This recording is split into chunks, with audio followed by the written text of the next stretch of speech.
and then more people will trickle in as time passes on. Welcome to Frank Analysis. I'm your host, Franco. I'm joined today to discuss 5G with Derrick Broze, an investigative journalist, documentary filmmaker, author, and activist from The Last American Vagabond and the Conscious Resistance Network. Derrick, thank you so much for being here, man. How are you?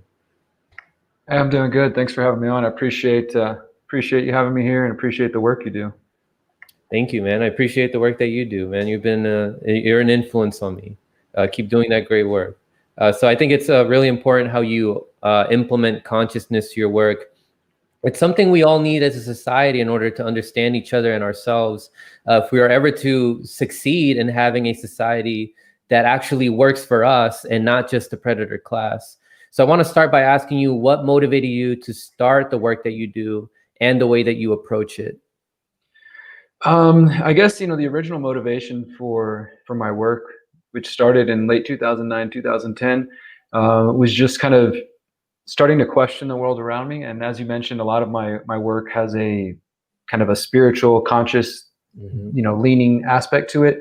And that is because I first started to, quote unquote, wake up more in the spiritual realm than I did when it, was related to politics. In 2005, when I was 20 years old, I got addicted to crystal meth and I went to prison, and I just had a life-changing experience. I kind of started doing a lot of meditation and self-reflection and journaling while I was locked up, and started doing that introspective work and, healing my doubts, fears, and my traumas and working on that. And that was kind of an experience between 2005, 2008, or 2008 or so.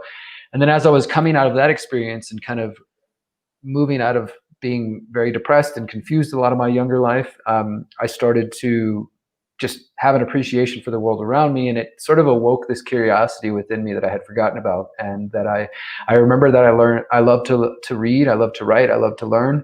And I sort of just started applying that to the world around me, especially because I was getting out of prison as, part of the drug war. I was very much curious about reading about that. And so I read this book called Cannabis, A History in 2009, because I started going to the library all the time, trying to apply for jobs because I was a felon now. So I had the experience of being part of the felon system and seeing how people treat you differently and all that kind of stuff. And I used that experience to go to the library every day, basically just trying to find a job. And then I just started reading, started learning. And I read this book, Cannabis History, and it opened my eyes to the truth about the drug war, not only as it relates to cannabis, but just the prison system and the fact that the drug war, the original drug war and the original drug laws in 1914 were based on really racism and money and industry trying to push out hemp and all kinds of new information for me at the time. And it was the first book that I voluntarily took notes on, that I was just like, I need to absorb all this. And so that was kind of the beginning, and that opened me up to saying, okay, well, what else is there going on in the world that I don't know about and that I haven't been informed through public education, et cetera. And that kind of started me on my journey to questioning everything around me. Yeah, consciousness allows you to see the world more objectively. It allows you to think more critically, and that's something that we need more now, because I think the more we see things objectively, the more we'll be able to unite and not get distracted by all these surface level issues that's dividing our country right now. So you've done a lot of research on 5G, so that's what we're going to discuss today. We're going to get into some of the dangers of 5G on our health and the uncertainties behind it. So Big Wireless is lobbying the government to allow them to use 5G, and the excuse that they're using for the public is that it would make our internet and download speed faster. However, there is more to it. It's also good for data collection and surveillance of citizens. So Derrick, you've done a lot of research on 5G. I think 4G is fast enough. It gets the job done, right? Do we need 5G? And what exactly is 5G? So those are great questions. So I'll start with your second one first. So what is 5G? 5G stands for the fifth generation. And at its most basic level, it is the fifth generation of cellular technology. Every 10 years or so since cell phones were first introduced in the late 70s, early 80s, and the very most first basic phones, those were considered 1G. And then about a decade later, we moved into 2G. Around the time that smartphones started to come in existence, we had 3G, which many people were familiar with, and then most recently 4G, which has allowed higher speeds and downloads and everything that we have going on. So 5G is just the name that is given to moving into that next generation, but it also describes a very specific set of technologies that are not completely unused already, or it's not that these frequencies, because essentially what it is we have this electromagnetic spectrum, and 1G, the first generation of cell phones, took place in this particular part of the spectrum. Then 2G, they moved to another part, and 3G. And as the spectrum gets busier because there's more devices, more interconnectivity going on, we experience the slowing down because there's just so much bandwidth going on. And the idea, at least as we're told, is that, well, we need to move into 5G, this new part of the spectrum, and open up all these new forms of technology so that we can move into this next era, which some describe as kind of like the Internet of Things, where we have your house, your toaster, your fridge, your phone, your computer, everything is connected to the internet. Everything has sensors and monitors and essentially microphones and recording devices. And there's a lot of reasons that this is coming about. We're being told that it's going to make life easier. You mentioned, like, they're saying it's going to make downloads, movie downloads and things, like in split seconds if that's needed. I don't know. But movie downloads, there's also things where they're saying that it's going to revolutionize like the health industry, because it's going to, create telemedicine, make it easier for people to get doctor's visits without have to go in person. They're saying it's going to, help driverless cars come into existence, and a lot of these kind of robot assistants, a lot of these newer technologies that people have seen in movies, and maybe even technologies that could be really useful, but it's being done in a way that, as we're going to cover, is sort of a continuation of the relationship between the corporations and government, where there's a revolving door. And this is not, I don't believe that there is a true kind of genuine demand for 5G. I don't think that the people are clamoring for faster downloads, or the people are clamoring for all these different things. It is very much an industry-driven thing.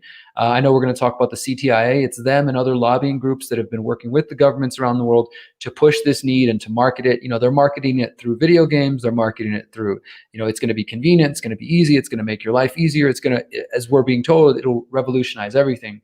But some of the ways that 5G is differentiated from things we've seen previously is that it's using millimeter waves. They're focusing on millimeter waves. And millimeter waves, not only can they be absorbed by the skin, but they also are not the best for long distances. They can be easily blocked. And in order to solve this problem, the wireless industry and in the United States, the government have said, well, we need to install what they call small cells, which are just kind of like, sometimes they look the size of a fridge, sometimes they're as small as a backpack, and sometimes it might be totally new infrastructure. Other times they might just come along and attach a device to an existing light pole or existing telephone pole.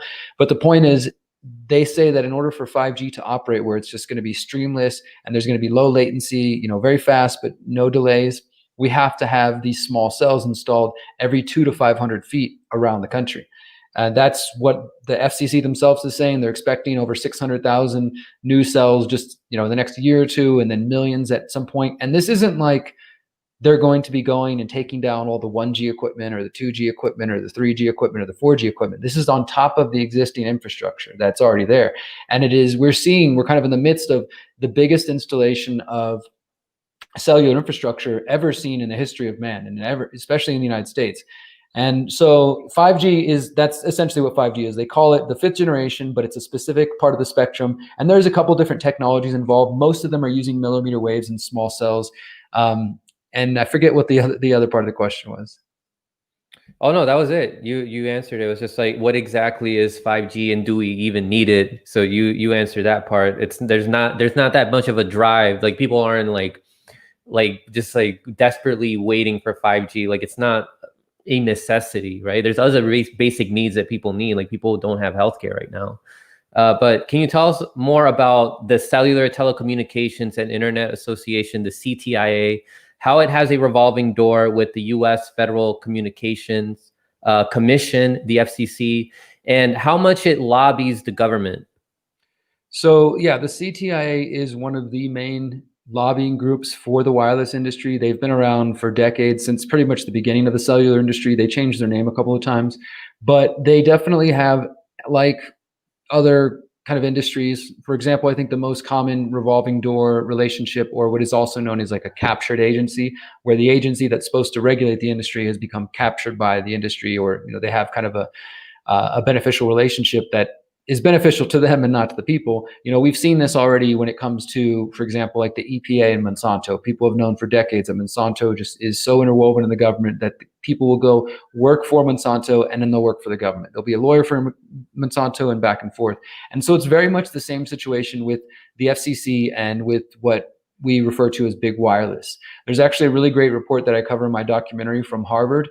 They put out, it's just called Captured Agency. Anybody can find it.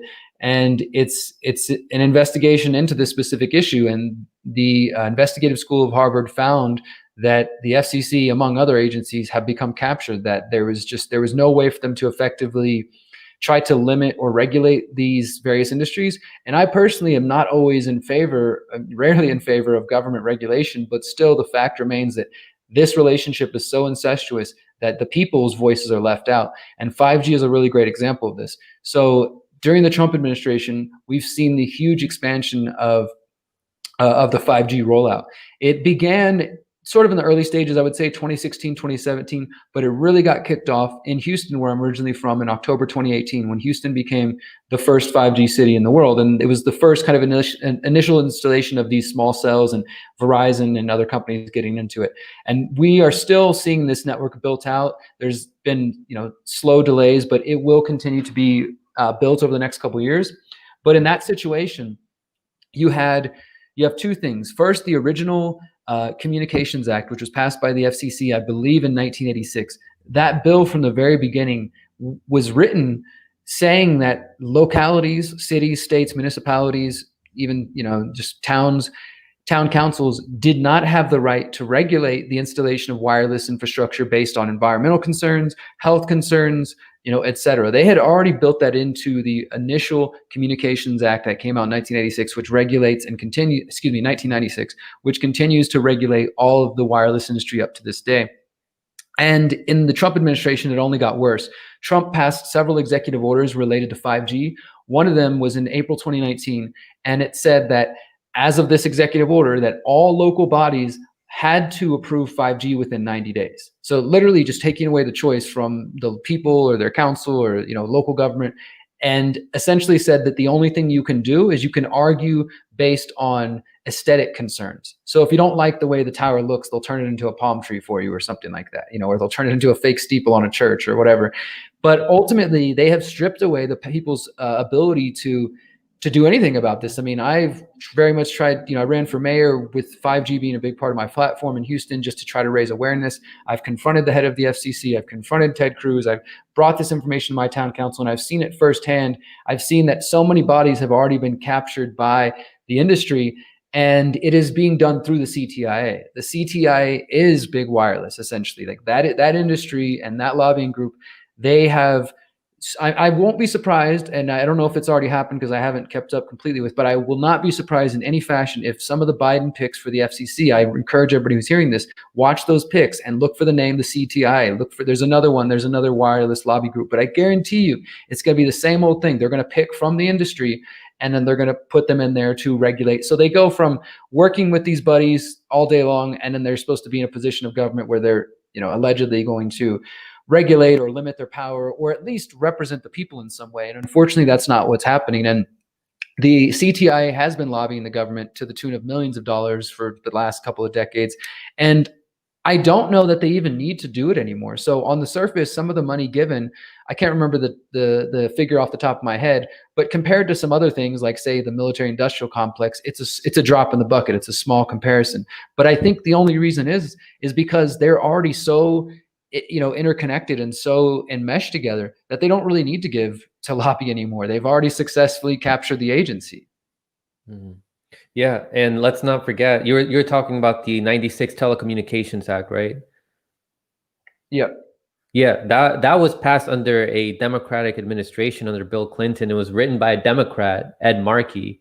Ed Markey is still in office. He's still a senator. So people should expect business as usual under a Biden administration, like where I live here in the DMV, DC, Maryland, Virginia area. A lot of people think that we have world peace now that we have Trump out, but no, it's going to be business as usual. All the people that are going to be in Biden's administration are people who have strong ties to things like big wireless, intelligence, big tech. And what they're really pushing for is a lot of censorship. They don't want people to know the stuff that you tell people, which is why they kicked you off of YouTube. they try to get rid of the Last American Vagabond, but he had Ryan Christian had a backup channel.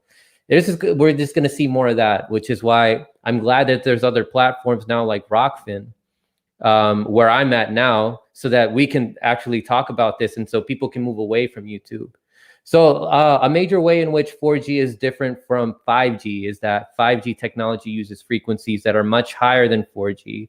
5G uses what is called millimeter waves, which you were just talking about earlier. And because of its high frequency, it gets blocked by trees, buildings, and walls. So in order to overcome these physical obstacles, that would require the construction of more towers and cell sites. So wouldn't that mean we'd have to mine for more resources in order to build more towers and cell sites that'll be surrounding us? Yeah, that's absolutely a great point. And before that, I just want to say I appreciate you, speaking to the audience that you have and reminding them that things aren't going to be different just because the Democrats in power. It's important for people to understand that. And yeah, you're right. To me, the reason I really felt called to talk about 5G is because, over the last 10 years doing my work, I've heard people talk about the dangers of cell phones or just EMFs in general. And it was kind of one of these things where I was like, I'm not ready to dive in there yet. So I sort of put it to the side for a moment. And then when I finally decided to do this, after, I came back to Houston, I was gone for a while, and I came back to Houston and I heard 5G is coming to Houston. So I figured, this is a great time to start researching it. And the more I learned about it, the more I realized that I truly believe that this is a topic that can appeal to people across the political spectrum, because it's an environmental concern. It is a health concern. It is a corruption, government corruption concern. It's also a property rights concern, because they are seizing people's power and see people's land in some cases and just saying, we're going to put a tower here. We're going to, they're buying people out of their homes or forcing them out, and they're taking away people's choice. So to me, there's just so many points that people can kind of hang on. But when it comes to the environment, it's absolutely environmental concern. So we know for a fact, as you said, that they're going to have to cut down trees, and they're having to get rid of pre-existing infrastructure to make room for towers. They're already doing that all around the country in different places.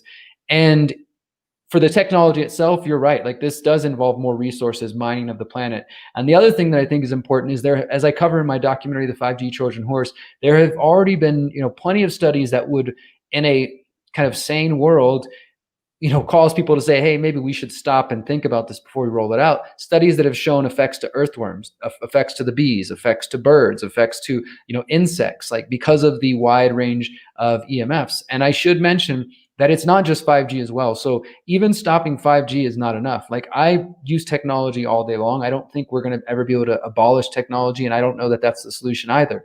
But we absolutely need there to be more public awareness of the danger that we're putting ourselves in. When you put your phone in your breast pocket or your back pocket, or, on your crotch, or whatever you do, or you sit in your bed with your computer on top of you, you could potentially be sterilizing yourself. I mean, there are real world concerns from the technologies that we use every day.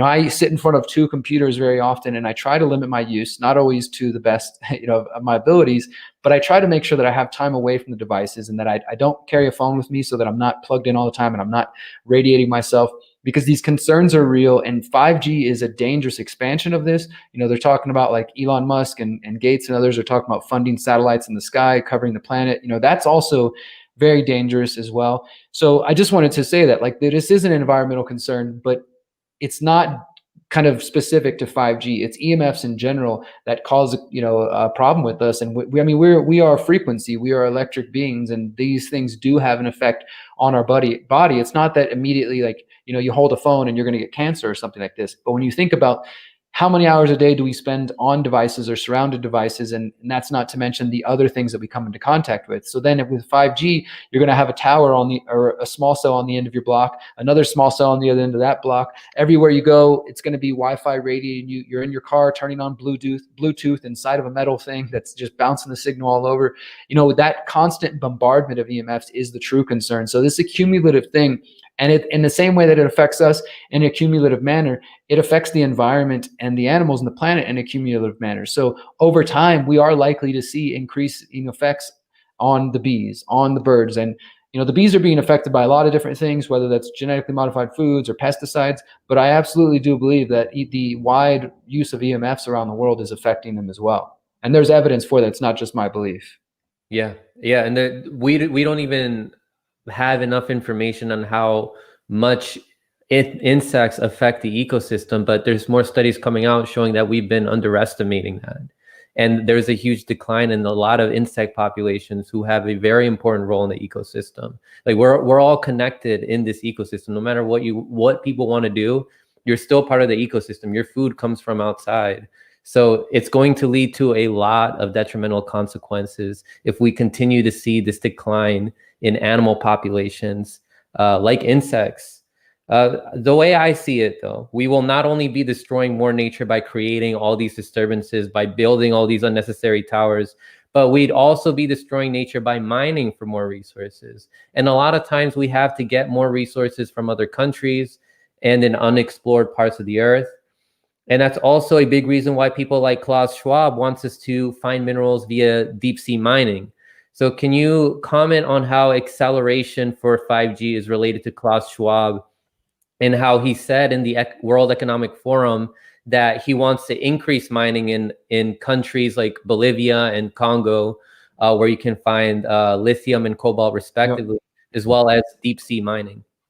Yeah, that's a really important issue, and I'm glad that you're bringing that up, because again, we're using devices every day, and we should all acknowledge that the devices we're using are running on lithium batteries or other metals from the earth that had to be extracted, and that some probably poor, probably indigenous community somewhere in the world is suffering from, because once you start mining things like lithium, it starts poisoning the water supply, it starts getting into, the other important ecosystems, and it does affect us. So I think that it's an important step for each of us to acknowledge, like, we are using tools that are damaging other people on the planet, and can be damaging to the planet, and we have to think about this in a very conscious and kind of reflective way of how far are we willing to take it. For me, I'm very much trying to limit my use of devices, as I was saying, and not using them because I know the impacts of that.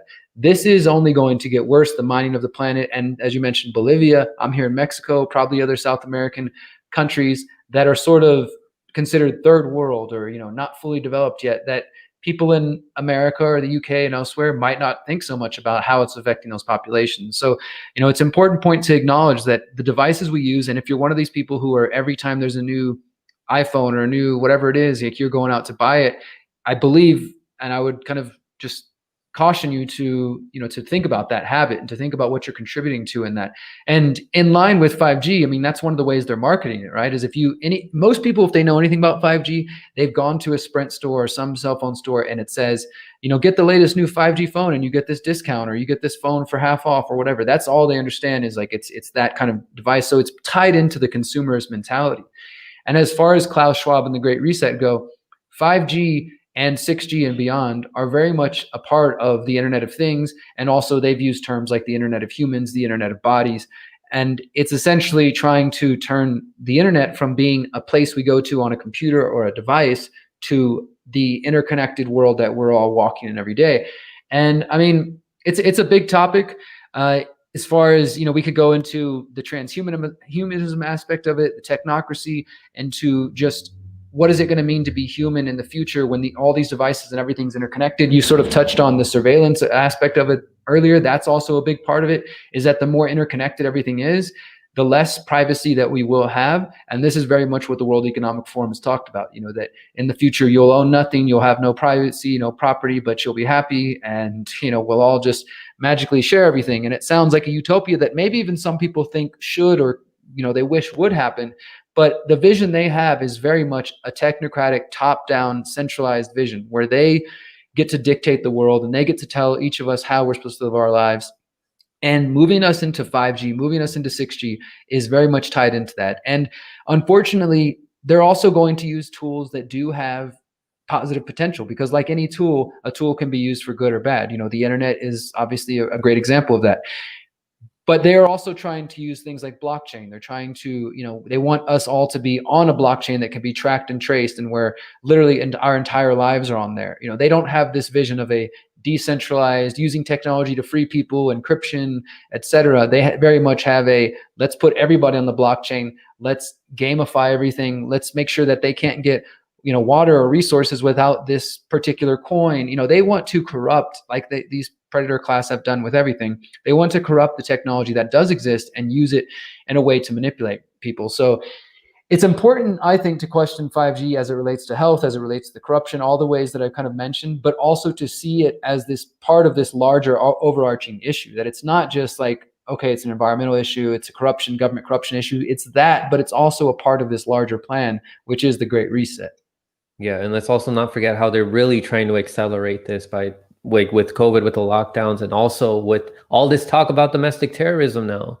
Like they're like, oh, we need to surveil people. We need to increase surveillance on people because we need to crack down on domestic terrorism. As if like they didn't know what was happening already. Like as if they couldn't have stopped the storming of the Capitol, right? They're trying to pass the Patriot Act 2.0. They're going to try to surveil us with 5G technology. So who's opposing this rollout of 5G? Are there organizations or groups of people that have united and are forming a resistance to 5G? There are some organizations. I mean, I think that the 5G ecosystem, the kind of community, is somewhat spread out. You have organizations like the Americans for Responsible Technology that take a very kind of professional legislative approach, and they write letters to senators and they try to set up meetings and do that thing. And they're very effective in some ways. And then you have organizations like Josh Del Sol and Take Back Your Power, which kind of started out focusing on smart meters, but then kind of broadened out to 5G, EMFs, and that whole fight in general. And I can say that in late 2019, there was the first international global march protest against 5G that was very successful, and there was over 150 cities. And then there was a second one in January 2020, right before COVID hit, and there was 150 plus cities multiple times around the world protesting, marching, and in some cases in parts of Europe, I mean, it was massive. They had way bigger numbers than I saw in the US, but I was a part of that in Houston. So I think that there are organizations, maybe nonprofits and others, the Environmental Health Trust, EHT, they're another good organization that fights 5G as well as plenty of other things. They're a great resource to keep up with it. And there's also the Environmental Health Trust and Robert F. Kennedy Jr.'s Children's Health Defense have sued the FCC, and there's ongoing litigation about that. I don't know that they'll win or stop it, but they're definitely actively trying to fight and organize against these things. And then of course there's just the on the ground people like me and you, who I want to encourage anybody, if you haven't seen my videos of going to city council and talking, if you watch those videos and you gain any inspiration from them, or you feel just called to go visit, I mean, as much as you can. Everything's probably Zoom now, but even if you have to get on Zoom to talk to your local council, you can still get on Zoom and you can just set them straight. You can inform them. I tried to go there with facts and just drop some knowledge. And of course, I was very much ignored. And I tried to go the confrontation route, finding them in public and putting a camera in their face and asking questions. Whatever it is that you do, putting out flyers, protesting, joining one of these organizations, this is definitely one of the biggest issues of our time. And we have so much going on right now, right? With, like you said, people talking about domestic terrorism, and let's not forget about all the COVID measures and everything. Like, there's a lot going on, but this is also still happening and tied into those same causes. Because while we've seen COVID happening, there was actually a really good investigation from Wired magazine a couple of weeks ago talking about how there has been a rise in facial recognition in schools around the country as a result of COVID. Facial recognition doesn't help you determine if somebody has COVID, but they've used it as an excuse to get facial recognition as well as 5G installed in these schools. And again, with COVID, they've said, well, this is an example of why we need 5G, because since we can't go to see the doctor anymore because it's not helpful, we need telehealth and telemedicine, which is like you get a Zoom call from your doctor. So we need to make that faster. And they're using everything going on as an excuse to ramp up and to push this agenda further. So I would invite everybody to find an organization if there is one. And if there isn't one, start one. I mean, we just started a group called Houstonians Concerned with 5G. Start an organization. All that means is start a social media page, start inviting people, host events, see who shows up, print out flyers, print out posters, just do what you can, because I really think we're still at the stage where there's just not enough people who are educated about this topic. That's why I chose to make the documentary, and I didn't make the documentary like a fear-mongering 5G is going to kill you. I made it based on all the facts and all the evidence and very well documented. So that's another thing. I mean, if anybody's interested, host a documentary screening in your community. You have my permission to download it, rip it, share it, do whatever. Share it with people. Send it to your representatives in your area, whatever you think is most effective. I think we have to try every strategy at this point. Yeah, and you also mentioned in your article from Minpress News back in May that there's other nations like Sweden, Slovenia, and cities like Brussels, Belgium that have decided to ban or temporarily halt the rollout of the new infrastructure until further health studies are conducted. As far as I've seen, which we can get into here, there's still not enough studies that show that this is safe. So do these countries still stand by banning 5G? As far as I know, they're still banned in those countries, and it's like, pending probably further debate and discussion. I will say that I wrote an article probably 2018 or 2019, and I don't know where it went or if it's gone anywhere, but Louisiana became the first state to say that they were going to officially study it. And then just maybe a month or so, New Hampshire actually came out and said that they were going to put a halt on their 5G until further studies were conducted. So there is pushback. And if you look at some of the other articles, I don't know if I mentioned it in the Mint Press one as well, but there have been places like Danville, California, super small town in California, but they pushed back. And I mean, you can find the video. It's pretty incredible that these local officials straight up tell their people, because they just got so many people from their town coming in and saying, look, we're concerned about 5G. We're going to vote you guys out if you approve this. And the town council admitted, like, look, our hands are tied. Like, the federal agencies and the wireless corporations are pretty much in control here. Like, they straight up said that, but they still decided to vote against installing a 5G tower. And they told their town, they said, we're going to face lawsuits, because that's the thing is, when people try to find a way to stop the rollout, since like I said earlier, with the Telecommunications Act and in the Trump executive orders, they've already made it where you don't have any local power related to 5G. The companies basically sue. They try to sue the cities until they comply. I mean, if you think about that, you've got corporations working with the government to force a product on the people, cram it down their throats, tell them you can't, argue about health concerns or environmental concerns. And then if somebody dares try to speak up or stop it, they sue them. And then, who's going to pay for that? The taxpayers are going to pay for the lawsuits and everything, so it's a really messed up situation, but I do think there is some hope in the United States. It's just going to take a lot more effort. So I want to bring up Senator Richard Blumenthal, who was a senator from Connecticut in 2018, and he exposed the failure of big wireless and the FCC in adequately funding studies that looked into the health effects that are caused by 5G technology. There is a part of your article that's up, again, the one that's up on Mint Press News that was published in May 2020, that says one of the reasons Americans are flying by, as Blumenthal stated, is because of a history of pressure and defunding of researchers who reached conclusions which were at odds with the official line of wireless industry. Cell phones and wireless devices do not cause harm to human or animal life. That's what they want us to think. So how unethical is that? Of course, because we live in a country ruled by such predators, this is probably par for the course. This is like what is done to studies that conflict with the agenda of the food industry, big pharma, etc. So studies that get defunded. So studies like that get defunded. So you want to share your thoughts on how studies that go against these big businesses' agenda get defunded and have pressure put on them by big business?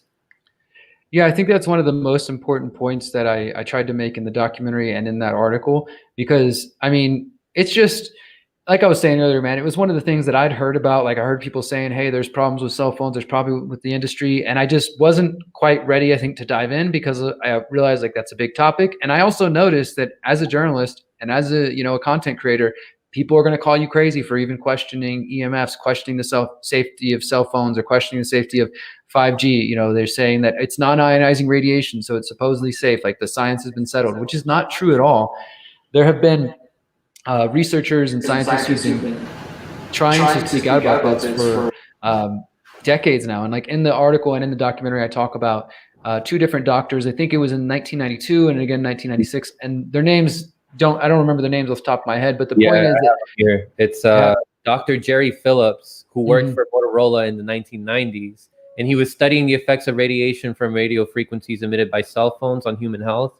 And then there was Dr. Henry Lai, who worked for the FCC, and he was studying the effects of radiation emitted by cell phones and 5G on rat DNA.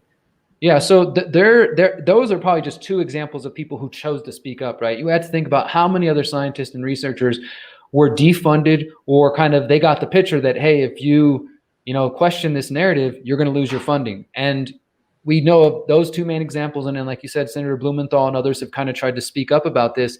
But Henry Lai and Phillips there, they both definitely did a great job of saying, look, I had this funding, I was investigating these things, and then once we started bringing back conclusions that didn't match what Motorola or the FCC wanted, they defunded us, and they cut us out.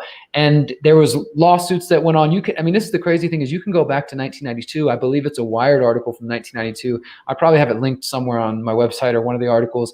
That is like the oldest reference I could find when cell phones were first rolling out. And there was a man in California that was filing a lawsuit because he got a tumor in the side of his head. And it was the first kind of mainstream news that, oh, these new cell phones that are rolling out, at the time it was mainly car phones and the big giant phones, they were starting to acknowledge that they could be causing harm to people. But that's been 30 years now. And the wireless industry has spent billions, if not trillions of dollars of propaganda to try to convince people and then to defund anybody who questions the narrative. And another thing that I think is important that kind of ties into how they're able to do this is that in the last few years, we're seeing the wireless industry, particular companies like Verizon, AT&T, starting to get integrated with journalist outlets or, mainstream kind of propaganda outlets. Like Verizon, they made a deal with, I want to say the New York Times, and then AT&T with Washington Post to like bring you the latest 5G news. And they were talking about how they were going to use 5G to upgrade their newsrooms using this great new technology. And surprise, surprise, there's been no stories critical of 5G or any of this whole thing, other than to just say you're a conspiracy theorist if you question these things. So, it's a combination of the wireless lobby that we talked about, the CTIA, working with the media and working with the government, as well as defunding and threatening people who, on the scientific end, try to expose their products as dangerous. Yeah, and I know 5G, as far as the most up-to-date studies go, it has no association at all with COVID. But I just want to throw that out there for everybody. There's people that think that 5G has an association with COVID. It doesn't have anything to do with it, right, Derrick? I would say no. Look, this is a thing, and I was going to get into this earlier, but I figured I wouldn't bring it up. But since you brought it up, 5G does not cause COVID. And in fact, I think that discussion about whether 5G is the source of COVID or whatever people want to call it has been very damaging to the burgeoning 5G movement that I was talking about. We had hundreds of cities around the world protesting. We got people banning it, and then COVID comes along, and now many people, if you bring up 5G, as I think kind of jump to the conclusion that, oh, you must think COVID or whatever. They make whatever sort of silly assumptions they want. I will say this. There was a really bad paper that came out back in the spring or summer of last year that a lot of people grabbed onto and said, look here, this is paper. It proves that 5G causes COVID. It wasn't a study. It was just a paper. And I did an article for the Last American Vagabond debunking that paper and showing what it lacked in evidence. But I will say there are other studies that show that that electromagnetic frequencies and EMFs can cause. There's one study that says that EMFs can activate latent Epstein-Barr virus in cells and actually cause the virus to kind of be activated. So what I would say is that there is 100% evidence that 5G and EMFs affect our body. That over time, again, a cumulative effect, not you stand next to a cell phone tower one time and you're dead, but a cumulative effect over time, over your life and your exposure to them. It can also weaken your immune system. It can cause damage to your organs and things like that. And that, in the long term, could make somebody more susceptible to some sort of external illness, whatever that may be. But there is not a hard, factual connection that shows this is being caused by this. And that was something I spent a lot of time trying to debunk last year and put out a few different reports if anybody wants to find them on my website, because, just the basic claim is, look, if you think it's 5G, let's just say that, right? 5G started rolling out in Houston in 2018. It's been installed in different parts around the US, not everywhere, and it's been slowly installed in some places in the world. If it was 5G, then why would these cases be going up and down? 5G hasn't gone anywhere. They didn't install it and then remove it and then reinstall it. You know what I mean? So if it was 5G, then you would expect that there would be persistent and consistent people getting sick, and maybe even a rise as the infrastructure is getting installed in more places. But that's not what we've seen. So to me, that's like just the most basic level, and there's deeper than that, but I don't want to spend our whole time on it. So what's with this obsession that Americans fall for that? Oh my gosh, like all these people that are saying 5G is bad for our health are conspiracy theorists who are falling for Russian propaganda, who are trying to slow us down from winning the race for 5G. So it doesn't come across to them that they're falling for American propaganda that is sponsored by corporations that couldn't care less about them. So what's your advice for combating these narratives that people like you and me and some of the audience members are conspiracy theorists, even though we are basing our judgment on well-documented and scientific evidence? Well, I've been called enough time conspiracy theorist enough times over the last few years to not care too much, but I do think that it is problematic that people immediately shut down their critical thinking because of things that have been programmed into their mind, like you said, by corporations that don't really care about them, right? And you're correct that in the last year, even prior to COVID, there was these stories floating out again from the New York Times, who partnered with Verizon on like a 5G journalism newsroom or something along those lines, putting out articles saying, no, 5G doesn't cause harm. That's Russian propaganda. I mean, there was the Washington Post and the New York Times, which historically have been the biggest mouthpieces for the intelligence agencies and for the government. And it just seems like in the day and age we're in now, maybe this will change now that the Biden administration is in. It's very easy just to say that's Russian propaganda. And some people, typically on the left, will immediately just kind of, oh, never mind, I don't need to look further. And then on the opposite side, you can say, hey, to the maybe right-leaning folks, I know you're against 5G. Did you see Trump's advancing it? Trump's helping expand it? Oh, that's fake news. So there's just these really silly and immature ways that people have adopted, and I think it's through a lot of propaganda, to dismiss what's going on in the world around them and just to kind of maintain their own biases and ignore any sort of cognitive dissonance that's challenging their thinking, and instead just say, no, that's fake. That's propaganda. But if you're honest and you genuinely want to understand the truth and you genuinely want to understand these topics, then you will commit yourself to taking the time to do the research rather than letting me, you, or the corporate media tell you what to think. And that's what it should come down to. That is why in my documentary, which I don't know if we've said this, it's free to watch on the website. I have the entire transcript with all the sources and all the links to everything I say. It's completely documented, linked to all the studies that talk about the effects on the environment, on humans, on animals, and the corruption and everything else. So people just got to be critical thinkers. I mean, we are at such an important time. There's so much propaganda out there. There's so much disinformation, misinformation. Some of it's coming from government. Some of it's coming from left to the right and back and forth. It's difficult. And I understand that. I understand that people have jobs and families and things, and not all of them choose to be content creators or researchers and dedicate their lives to this. But I would just encourage you, don't share things that you don't know aren't true. And also don't dismiss things that you don't know aren't fake. Take the time to do the research to be a true critical thinker. Yeah, for sure. So I have this page up, but I'm not on OBS, so I don't know how to share my screen, but I definitely will attach this to the description of this video. So there's something called the EMF portal, and it's an internet information platform by the RWTH University in Germany that summarizes and provides scientific literature on scientific data on electromagnetic fields, or EMFs. And according to the research from the EMF portal archive, they say that there's currently no peer-reviewed empirical studies of the biologic or health effects from exposure to 5G radiation that have been published. Hence, those who claim that 5G is safe because it complies with radio frequency exposure guidelines are engaging in sophistry.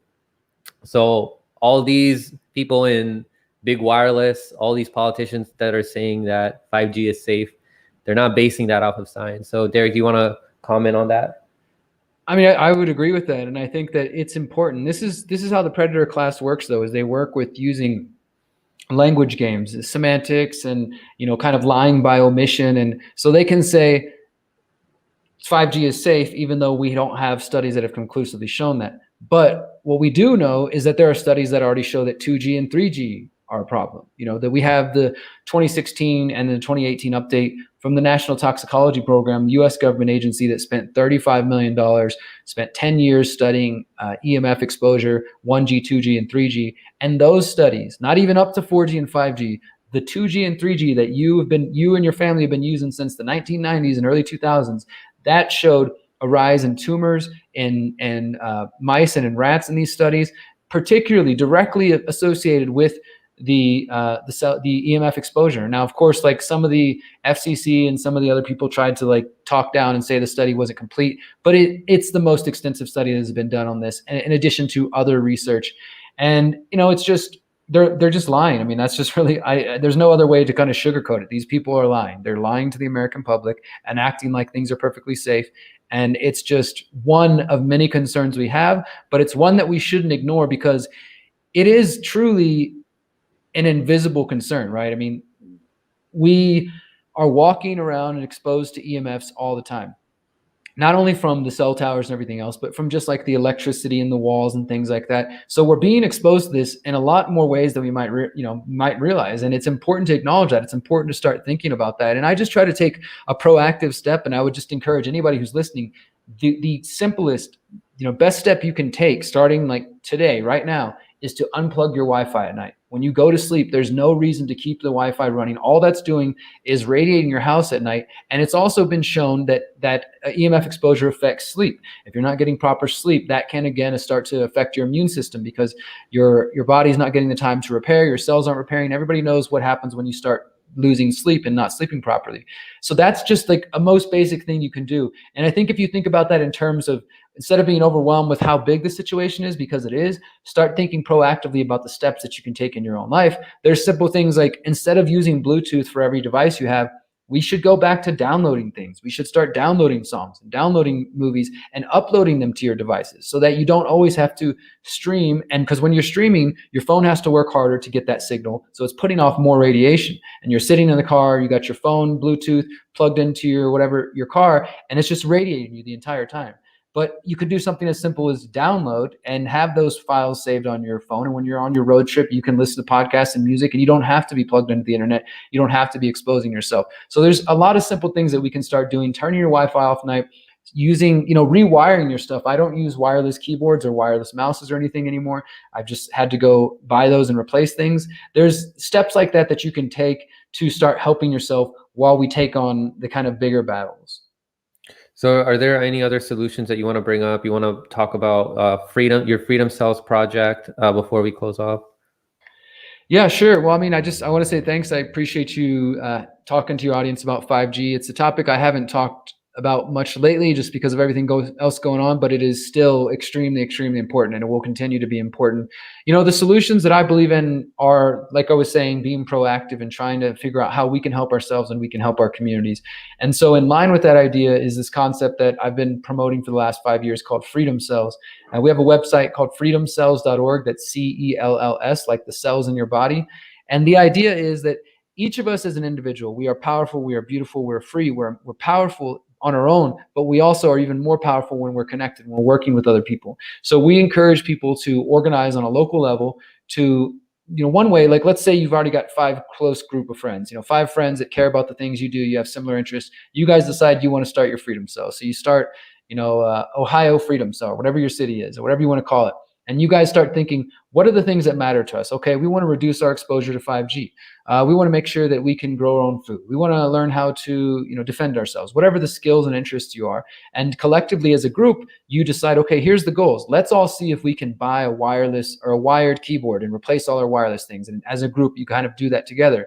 And as a group, you figure out what other solutions are available. Maybe we can start, putting our phones in Faraday bags whenever we're not using them to reduce our exposure. Maybe we want to make sure we all have CPR skills. I mean, it's just any knowledge sharing, skill sharing, defense, protection. The idea is that you have this close-knit group of people, your tribe, your hub, or your cell that you can lean on, and you can share knowledge, share resources, and support each other.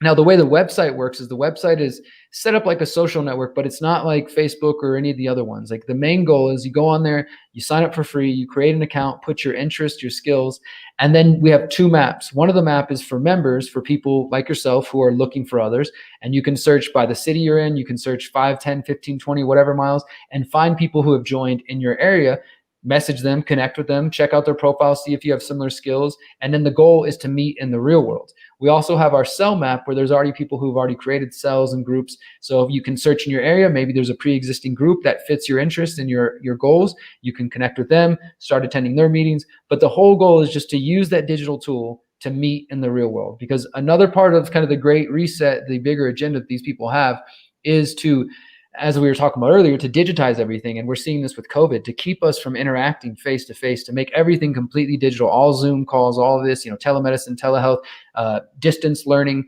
And so a big part of what we're promoting is for people to meet face to face. And obviously, we all know that being online, most of the things we say are being tracked and traced in some way.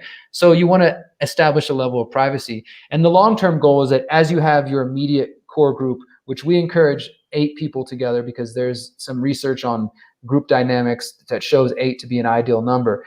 But whether you have 8 or not, the point is to start organizing locally. And then maybe eventually, before you know it, there's 2 or 3 cells in your area, in your city, on different sides of the town. You've got like the North Houston Freedom Cell and the West Houston Freedom Cell and the South Houston Freedom Cell. And then once a month, all of y'all get together to brainstorm and share ideas and share how things are working. And the other groups meet maybe once a week or periodically as they can. They keep in touch online. And as this is growing, we are creating, and this is already happening in real life, we're creating this network of people that are outside the system economically, financially, and it's already become where people are traveling now and using the map on our website as a way to connect to other people as they're traveling, to find like-minded people, to find the farms, to find the farmers markets and the organic food and the enlightened, conscious people who are trying to create a better world. And so we've experienced just an explosion of interest in the last year because of COVID-19. And I think just the more insane things get, the more people seek solutions. So we just passed, I think we're about to pass 13,000 members on the website. And we're just trying to get people to get organized. And, I understand, I see a comment saying that there's nobody within 200 miles of me. That's definitely happened. People have said, hey, look, I joined, nobody's there yet. I just encourage you to be persistent, to be patient, maybe, print out some flyers and put them in your area, because maybe there's other people in your town that are looking for the same thing and they just don't know you're out there yet. So be patient, be persistent. And then in some cases, you might have to go a little further than your area to find people. I mean, we all have different situations, but I can say we now have people organizing in India, Australia, Mexico, the US, across Europe. And it's been beautiful to see. And all of it is totally decentralized. We run the website, we maintain it. I put out a bunch of videos with ideas, but ultimately your freedom cell is going to be dependent on your needs, your resources, your environment, and your interests. And so it's a truly decentralized thing. And I will mention before we wrap up that one of the projects we're doing right now is the Greater Reset Activation event that some of your audience might have heard about. And it's starting next Monday through Friday and Sunday. If anybody's interested, the website is thegreaterreset.org. We're doing 6 days of solutions-based talk about freedom cells and about getting off the economic system and about growing our own food. And again, using technology in a liberating way, creating intentional communities, taking our health and our education back to our own hands. And this is essentially saying, let's oppose what the Great Reset, the World Economic Forum technocratic vision is, not by just complaining about it online, but let's figure out what are the proactive solutions that we can embrace. So we are doing that next week, and anybody is welcome to watch for free on our website. We're encouraging people to organize local watch parties, and we've already got hundreds of different people, with thousands of people from dozens and dozens of different countries who are going to be doing watch parties, and it's been really beautiful to see. So if you're interested in freedom cells, or you're interested in solutions, especially those of you who are very confused or maybe in despair about the political situation, I encourage you to visit thegreaterreset.org to find out what we're about and to tune in next week. Yeah, Derrick, thank you so much for coming on. You can no longer find Derrick on YouTube. He had a very successful channel. You were around like 60,000 subscribers. But when you got removed, I've been able to keep up with you on your website, theconsciousresistance.com. You're also now on Rockfin. You're on Odyssey.com. Where else can people find you? So all of my social networks are listed on the front page of theconsciousresistance.com. As you said, I'm on Rockfin, I'm on Minds, Float, Hive, BitChute, Library/Odyssey.